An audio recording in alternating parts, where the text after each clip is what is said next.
Hai, Assalamualaikum warahmatullahi ta'ala wabarakatuh. Kali ini saya bawakan tajuk berikutnya, iaitu tajuk berkaitan dengan bentuk. Apa yang anda faham tentang bentuk? Mari kita lihat slide seterusnya untuk mengetahui penerangan lebih lanjut berkaitan dengan topik ini.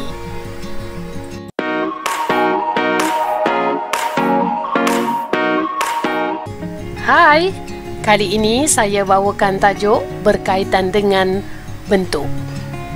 Cuba anda lihat pada objek yang berada di sekeliling kita. Maka kita akan dapat lihat bahawa pelbagai rupa bentuk yang dapat digambarkan, sama ada di dalam rupa bentuk dari alam semula jadi, benda buatan manusia ataupun pada karya lukisan. Bentuk bersifat tiga dimensi yang mempunyai unsur isi padu ataupun kelihatan seperti mempunyai isi padu. Bentuk boleh juga bersifat dua dimensi yang dikenali sebagai bentuk ilusi ataupun bentuk tiga dimensi yang dikenali dengan bentuk konkret.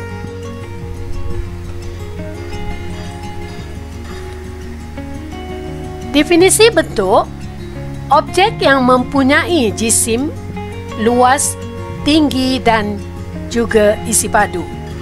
Mempunyai lebih daripada satu permukaan dan boleh dilihat dari segi ketinggian, isi padu serta kelebarannya. Kategori bentuk. Bentuk dapat dibahagikan kepada dua jenis, iaitu bentuk konkret dan juga bentuk ilusi.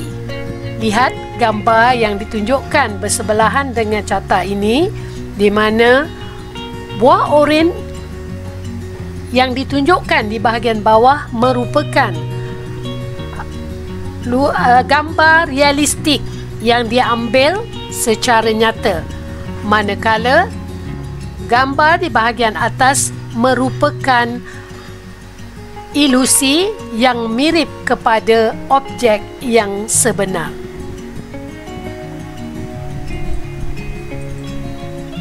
Bentuk konkret bersifat tiga dimensi.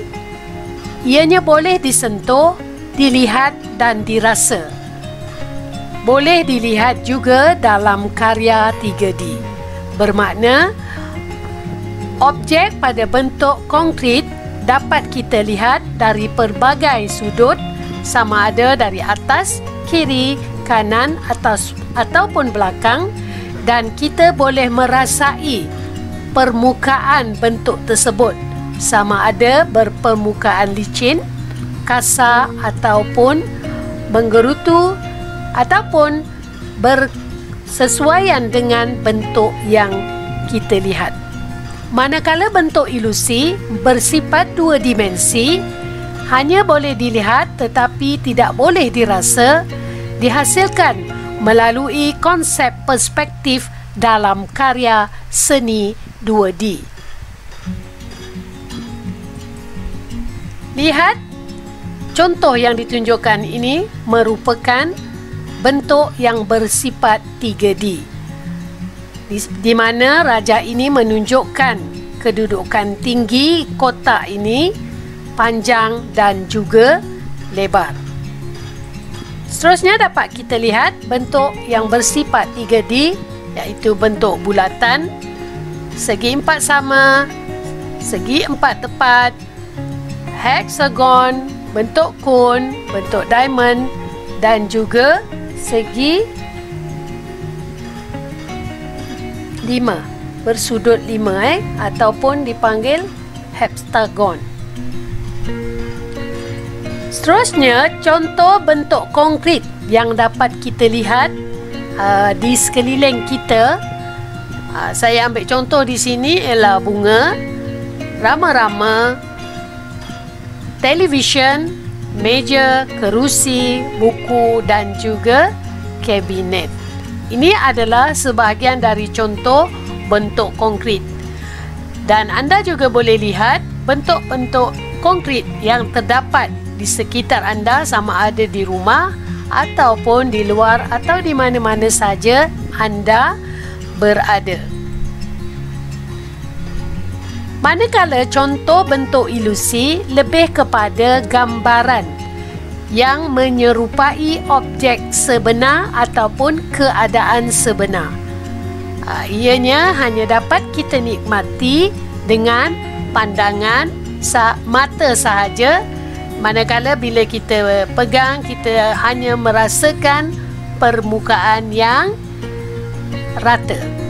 Contoh di sini ialah catatan lanskap yang menunjukkan gambar pemandangan, kedudukan gunung dan juga pokok-pokok serta air mengalir.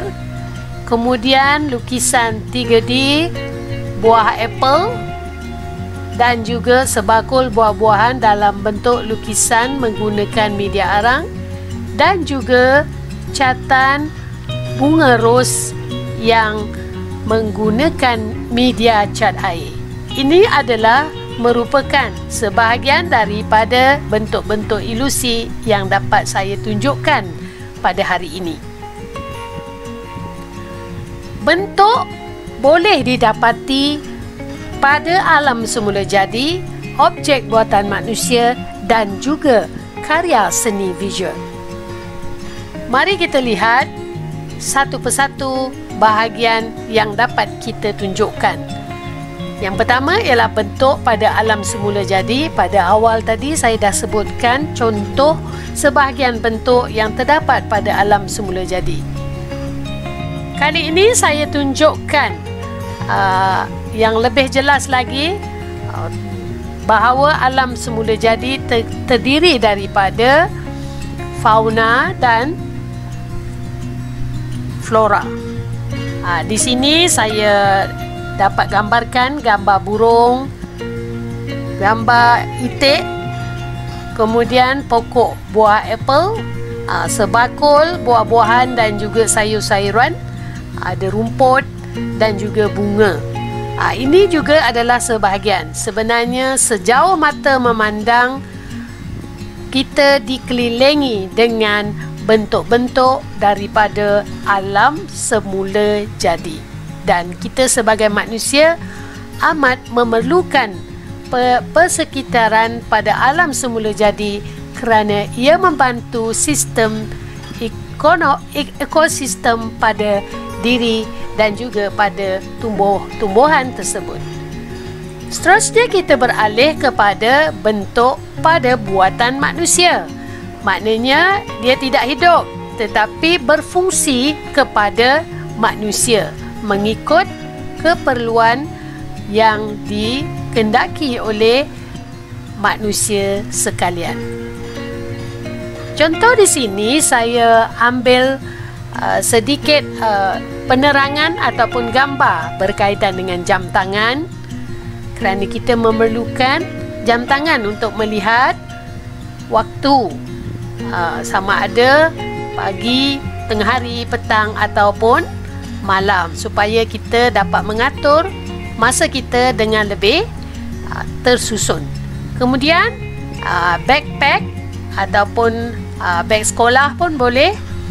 Kemudian kapal terbang yang diperlukan apabila kita hendak memerlukan perjalanan yang jauh yang tidak memungkinkan kita untuk menaiki kereta api ataupun naik basikal ataupun naik kereta.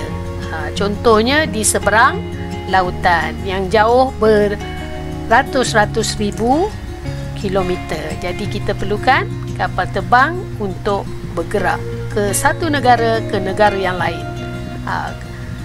Kamera, keperluan manusia untuk mengambil gambar mengikut penggunaan pada individu. Contoh kasut, ini saya tunjuk kasut perempuan. kasut yang lebih general meliputi semua orang memerlukan kasut untuk menjaga kaki. Kemudian jambatan ni jambatan besi ataupun kayu ni yang menghubungkan antara satu daratan dengan satu daratan, ataupun yang menjadi penghubung antara kawasan daratan dengan satu daratan yang lain yang dipisahkan oleh anak-anak sungai. Seterusnya kita pergi kepada bentuk pada karya seni visual. Yang ini dapat kita lihat bukan saja pada bentuk ilusi, tetapi ia juga dapat dilihat pada bentuk konkret. Contohnya di sini ialah seni seramik. Di sini ada pasu, labu sayung dan juga pasu yang dibuat mengikut keperluan pengguna. Kemudian ada juga arca yang diperbuat daripada kayu, ataupun tempat berucap yang diukir begitu indah pada kerawang di bahagian kekisi ataupun di bahagian bumbung dia hiasi dengan lapisan kayu yang berukir. Jadi apa juga yang dilakarkan, sama ada kayu, sabun, pada span bunga ataupun pada arca yang dibuat daripada plaster of Paris. Yang ini timbul juga pada pasu-pasu. Semuanya adalah bentuk-bentuk karya yang dihasilkan dalam pendekatan seni visual, di mana bila kita lihat bentuk tersebut, bukan saja ia berperanan sebagai bentuk konkret, tetapi ianya mempunyai nilai estetika tertentu. Okey, seterusnya fungsi bentuk. Fungsi bentuk adalah penghasilan bentuk konkret yang membolehkan peminat seni melihat arca daripada pelbagai sudut. Ianya memberikan pengalaman estetik kepada peminat seni melalui penghayatan terhadap karya 3D.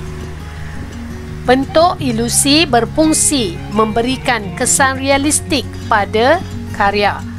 Yang ini seperti yang saya tunjukkan tadi, karya-karya yang dihasilkan lebih mirip kepada objek yang sebenar.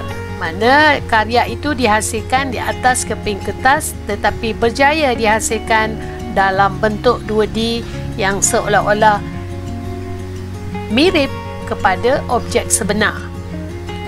Kemudian ianya dapat dinikmati melalui deria penglihatan. Maknanya mata kita dapat melihat sama ada bentuk itu bentuk konkret atau bentuk ilusi.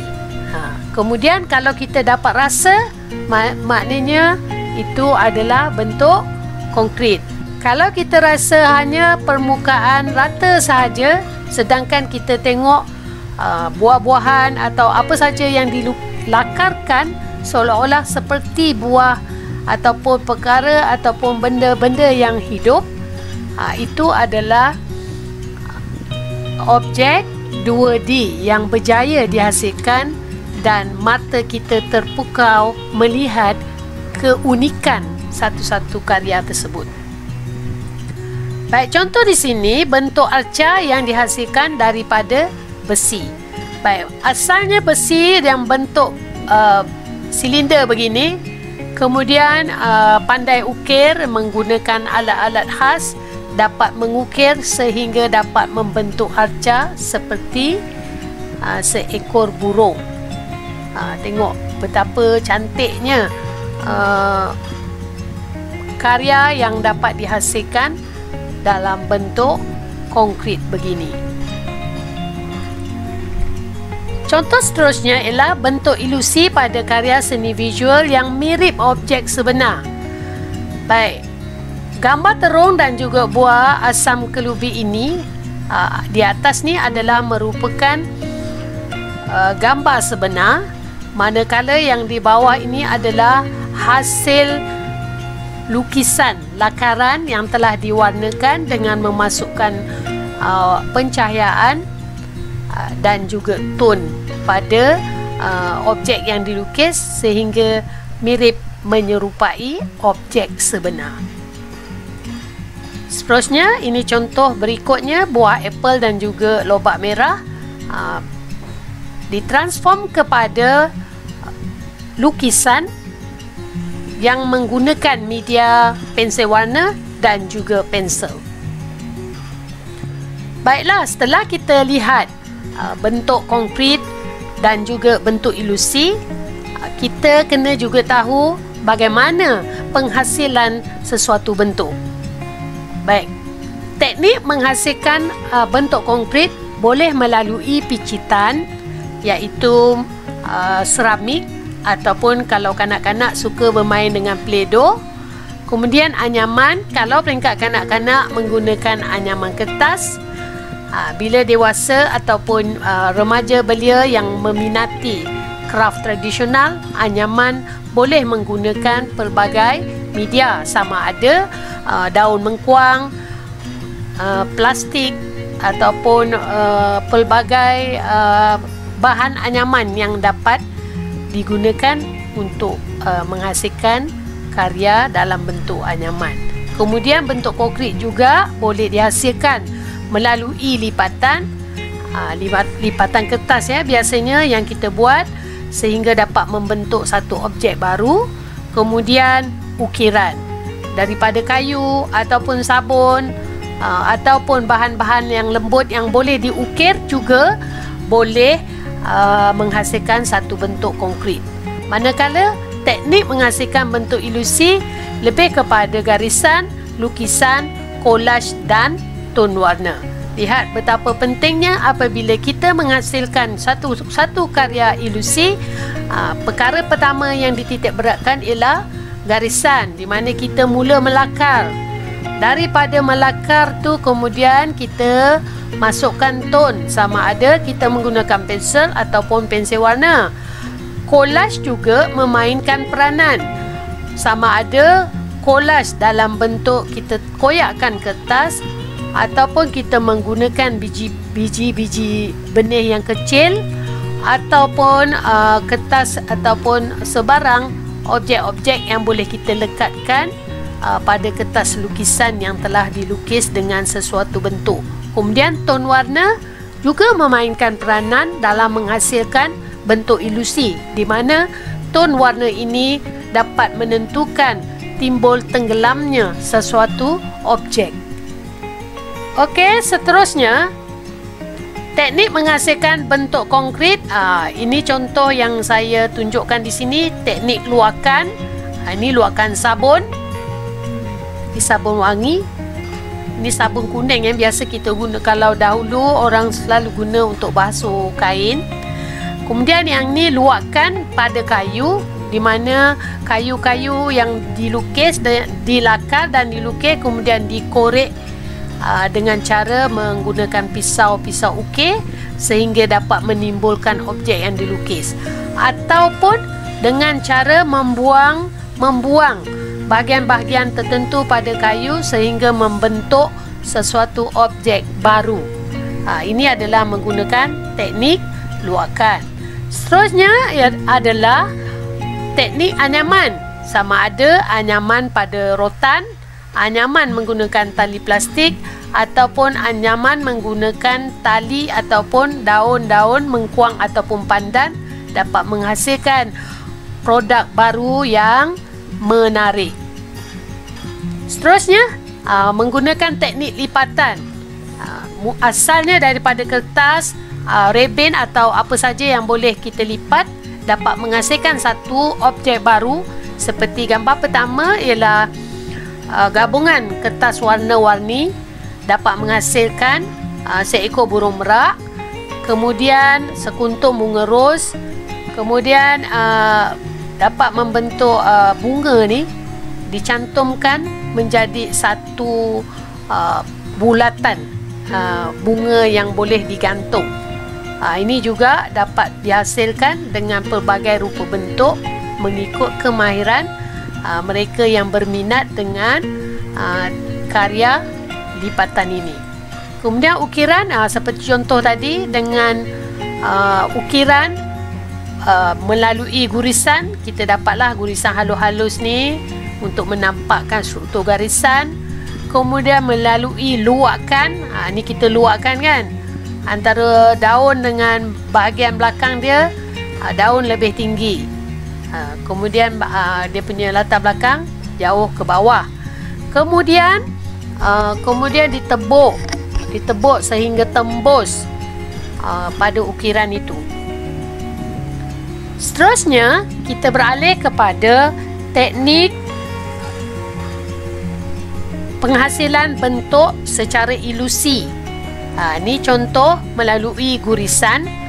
Gurisan yang paling mudah ialah kita mewarna setiap lapisan kertas menggunakan oil pastel ataupun krayon, lapisan demi lapisan, sama ada penuh satu lapisan dengan satu lapisan warna ataupun dibuat secara berjalur membujur begini, mulakan dengan warna merah, kuning, warna merah muda, warna oranye lembut, hijau dan juga oranye.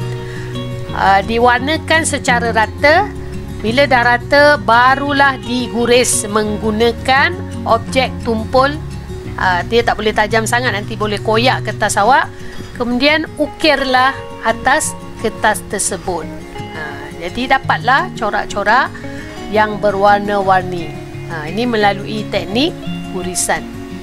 Seterusnya melalui teknik lukisan dan catatan, maka terhasillah satu pemandangan yang dapat dilukis menggunakan pensel. Kemudian bentuk ilusi menggambarkan bentuk bunga orkid yang dapat dilukiskan secara mirip kepada objek sebenar dan juga pada buah pisang ini.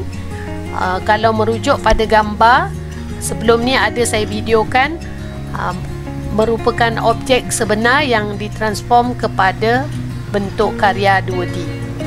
Seterusnya teknik collage. Ini juga adalah teknik collage, ada pelbagai jenis bahan yang boleh digunakan. Yang ini, yang pertama ini menggunakan biji kacang hijau dan merah, ni adalah menggunakan kacang merah. Yang ini juga adalah menggunakan pelbagai bahan yang boleh ditampal, dilekatkan dengan gam. Yang ini menggunakan kertas, yang ini juga menggunakan cebisan-cebisan kertas dan disusun mengikut warna-warna yang dikehendaki dan dapat menghasilkan satu karya yang sangat menarik hanya melalui teknik collage. Seterusnya yang ton warna, dia lebih seperti karya lukisan tadi, lukisan atau catatan, dengan menggunakan ton warna cerah, sederhana ataupun gelap, maka kita dapat menimbulkan objek yang cuba digambarkan, seperti bunga orkid ni, lada benggala, buah blueberry dan juga buah oren ini. Mana mungkin kita dapat menimbulkan objek tersebut dalam bentuk 2D jika kita tidak pandai menggunakan ton yang betul pada objek yang digambarkan. Okey, setelah mendengar penerangan berkaitan dengan topik bentuk kali ini, saya sangat berharap agar anda dapat melakukan aktiviti seterusnya bersama dengan cikgu-cikgu anda di luar sana.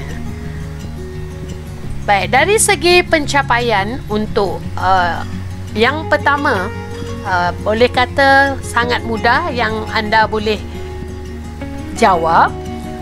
Yang pertama, jelaskan definisi bentuk. Apa itu bentuk? Awal-awal slide tadi ada saya sebutkan dan anda boleh ulang balik menonton video ini untuk mendapatkan jawapan, ataupun anda boleh merujuk kepada buku teks anda. Kedua, nyatakan dua jenis bentuk. Ada dua jenis. Sama ada bentuk apa dia? Itu pun telah saya jelaskan beserta dengan huraian dan juga contoh. Baik. Seterusnya, kenal pasti jenis bentuk yang wujud pada gambar di bawah. Kat sini ada tiga gambar ni. Dia berkait dengan dua jenis bentuk yang bagi soalan B. Kalau anda boleh jawab dua jenis bentuk ini, maka anda boleh menjawab dengan tepat untuk tiga objek yang saya letakkan di sini.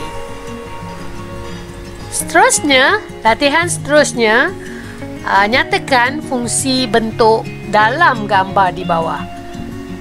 Baik, dua karya ini berbeza dari segi kedudukan, sama ada dia bentuk konkret ataupun ilusi, dan setiap satunya mempunyai fungsi tertentu. Jadi fikirkan apakah fungsi bila kita berbuat demikian. Seterusnya, lakukan penerokaan dan eksperimentasi unsur bentuk pada gambar berikut. Anda boleh jelaskan ini merupakan kategori bentuk apa, kemudian apakah ciri-ciri dia, apakah fungsi objek ini.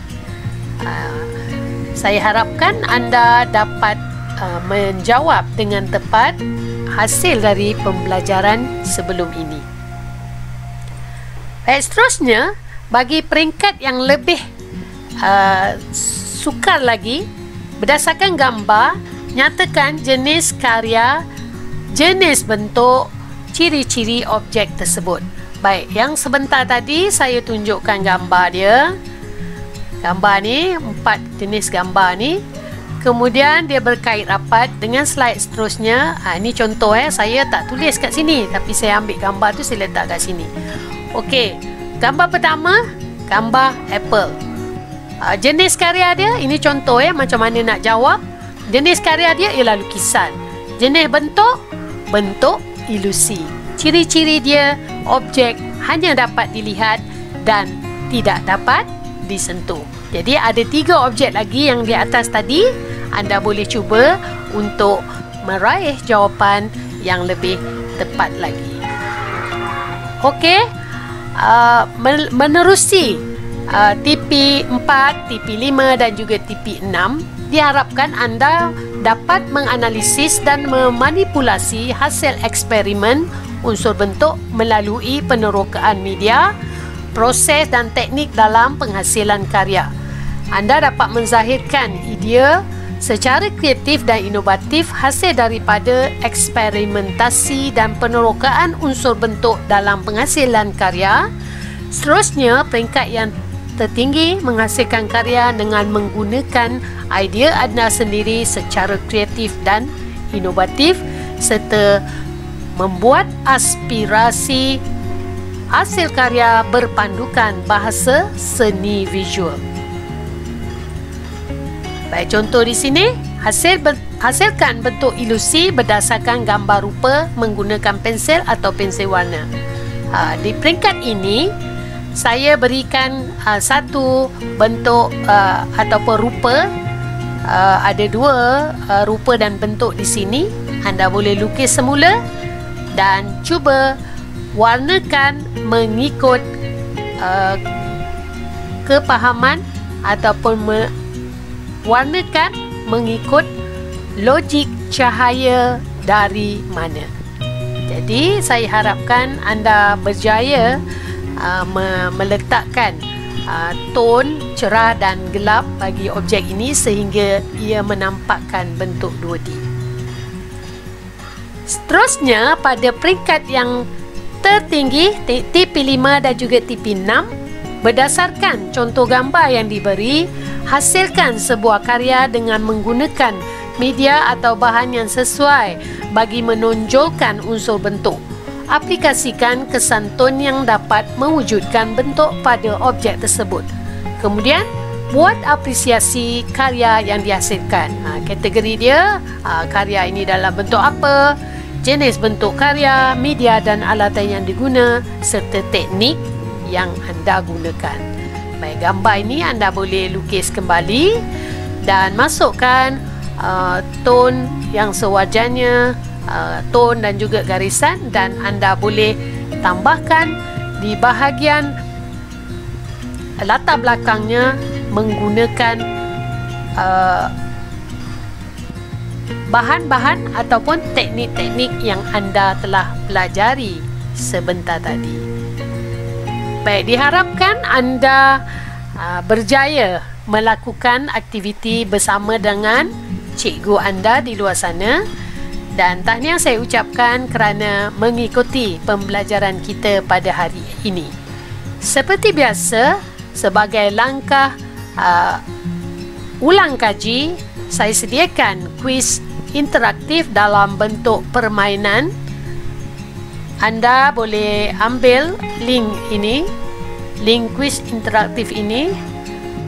Anda boleh jawab soalan, dan topik yang saya sentuh kali ini adalah berkaitan dengan bentuk. Ada pelbagai bentuk soalan yang saya sediakan. Kemudian anda boleh screenshot markah yang anda perolehi dan tunjukkan kepada ibu bapa ataupun guru anda. Itu saja daripada saya. Jumpa lagi.